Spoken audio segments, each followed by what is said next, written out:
Hi everyone, my name's Anne-Marie. Welcome to FabScraps card making project number 32. Today we're going to use the Family Blessings collection from FabScraps, and I think this is a quick and easy card. There's not too much technical detail in it, but overall it is stunning. I think the Family Blessings collection does all the hard work for you. Please check my blog for lots of photos of both inside and outside of the project, and the list of the items that we use as well. Please don't forget you can share with your crafty friends. It's always nice if you say hello as well. You can find me on Facebook, on Twitter, and you know what? I love reading your comments. And please don't forget to give me the thumbs up, because that's great. So without further ado, please sit back, relax, and let's have a look at today's gorgeous project. For today's tutorial, we're going to be using the FabScraps Family Blessings collection. Such a beautiful collection, and there's so many things you can do with it. We're going to make a gorgeous card with ours, and we're going to use a 7x5" card in ivory base. Just something that's going to set off the gorgeous colours and shapes that we're going to use. I've already gone ahead and used my handmade by stamp and added my name. Just for new viewers, if you're wondering what a handmade stamp is for, it's basically so that when you've made a card and you've given it to somebody, they know who's made it for them. I'm using my bone folder to make sure I've got a nice sharp crease along the edge. And again, for new viewers, this is basically so that the crease, when it's factory made, it just goes together nicely. It looks more professional when it stands on a mantelpiece, and it folds flat as well. I know that they're just tiny details, but it just makes your card making go from good to great, basically, I think. So we're going to do the inside first, as always. Now, the first thing that I've done is I've cut a layer of the cardstock from the Family Blessings collection. I'm using the natural cardstock, and on reverse it's kind of like a darker natural, like a beige colour. And I've got flat tape on the back. I've cut the base to 6.8 and 4x8, 4.8, so it's just slightly smaller than the inside of the card. And I'm just going to press it down, make sure it's nicely firmly stuck. Next, I've taken some of the cardstock from the actual Family Blessings collection, and on one side it's a floral pattern, and on the other it's the dark wood pattern. And I just think that's gorgeous. That it's going to go with anything you use from this collection. I've also die cut two, well, it was one that I've cut it in half actually. I've die cut a honeycomb shape. Now, I'm going to add these together at the same time because I want them in a specific place. So I'm just peeling the back of the tape away on the honeycomb. There's only a tiny little bit. And then I'm going to peel the tape away on the section that looks like the wood. And you can see I've ripped and torn it. So what I'm going to do is I'm going to hold that towards the edge, and I'm going to take the first section of honeycomb and add this just to the bottom, and as you would at home where you're positioning things. So I'm going to pop that piece there so it's underneath, and then the second piece, just take the rest of the carrier sheet of tape away. I am going to position somewhere at the top like that, I would say, and then I can put the wood piece over the top of both, so then they look like they're actually from this piece of wood.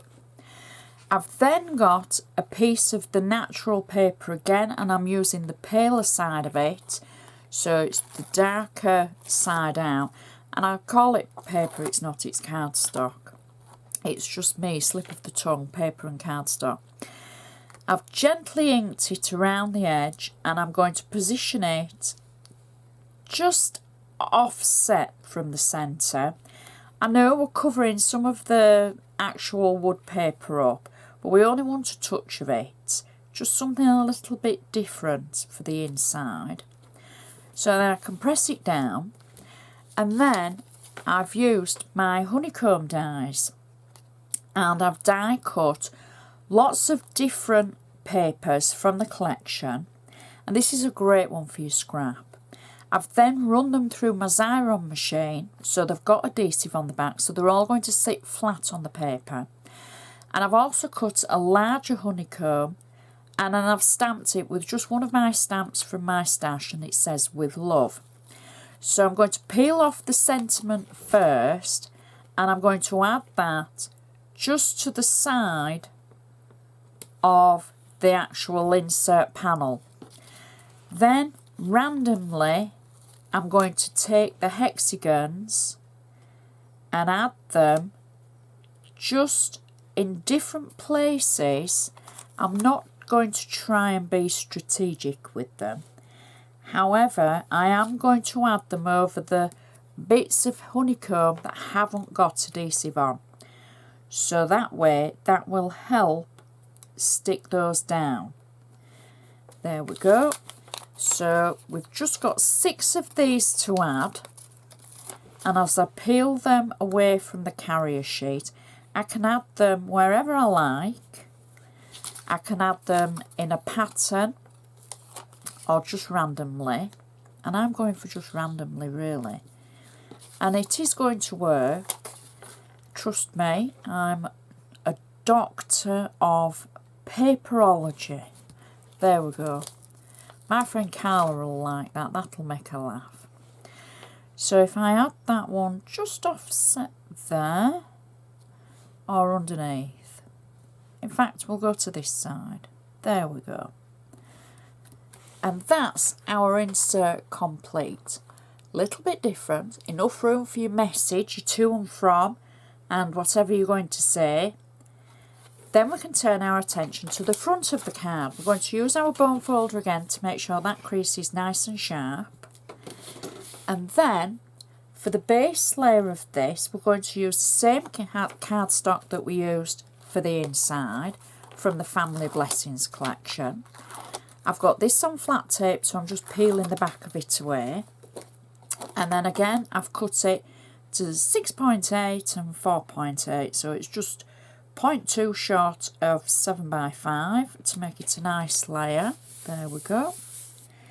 Next, I've got a piece of the wood-like cardstock, and I've torn it to just a little bit wider than the card. And I know that will fit nicely along the edge. I've also got 2 pieces of the honeycomb that I've die cut as well. So for the insert, I cut 1 piece and tore it in half. So for the outside, I've got 2 full pieces. And what I'm going to do is I'm just going to lay my cardstock at the side of the card like that, so that I can get a rough feel of where to put my honeycomb. So I'm going to put 1 piece there, I think. And then the second piece, again, there's just flat tape on it. I can peel the carrier sheet away. So I'm going to put the second piece roughly about there. There we go. Press those down.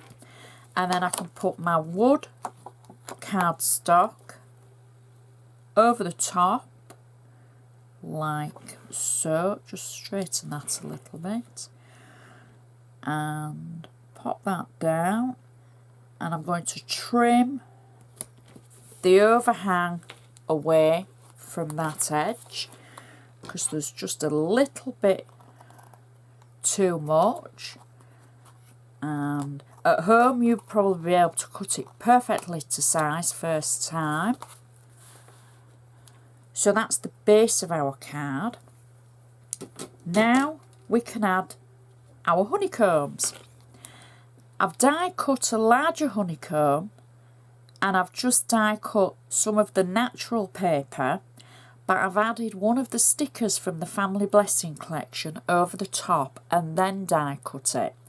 So that's a really neat trick, really, because if you've got stickers that are a different size or shape to what you're using, and I would say flat stickers, not 3D ones, put them onto your cardstock and then die cut, and then you can position the sentiment wherever you like. I've got that on 3D foam, and I'm just simply going to add that just above centre on our card.